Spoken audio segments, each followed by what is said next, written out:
What is it that the immensely wealthy man or the prominent businessman possesses that you do not?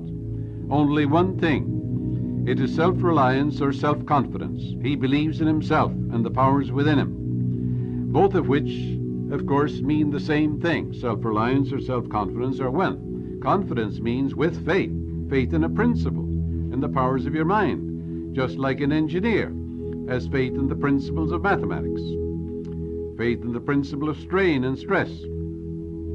You meet men and women who have reached the top of their professions. They're successful in the art of living. They have marvelous homes. They have wonderful children. They're contributing to humanity in countless ways. They're successful in their prayer life, relationship with the divine, relationship with people.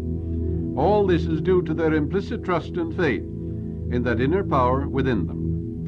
They place their whole reliance on that infinite guiding principle, on the divine love and the divine protection in all ways. Their words, actions, demeanor, and general attitude radiate power and confidence, and thus win you respect the first time you meet them. Last year I interviewed a man at Hilo, Hawaii.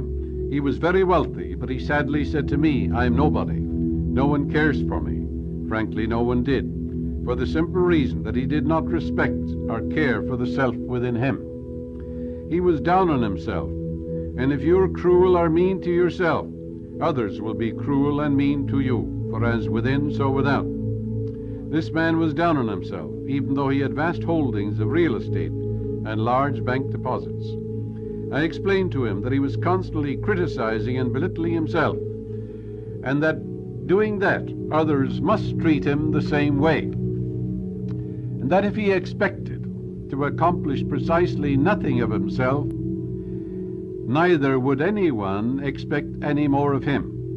For as within, so without. The inside controls the outside.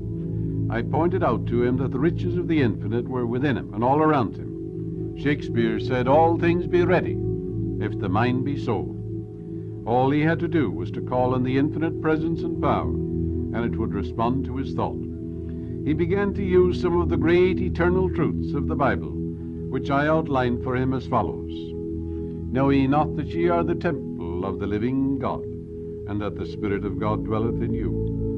But the fruit of the Spirit is love, joy, peace, patience, gentleness, goodness, faith, meekness, and temperance. Thou wilt keep him in perfect peace, whose mind is stayed on thee, because he trusteth in thee. In all thy ways acknowledge him, and he shall make plain thy paths. Trust him, believe in him, and he shall bring it to pass." This is the way the Lord had created you. Rejoice and be glad that that infinite being created you. And know it is always with you. And it's capable of healing you, restoring you, vitalizing and energizing you. And we know that all things work together for good to them that love God, to them that are called according to his purpose.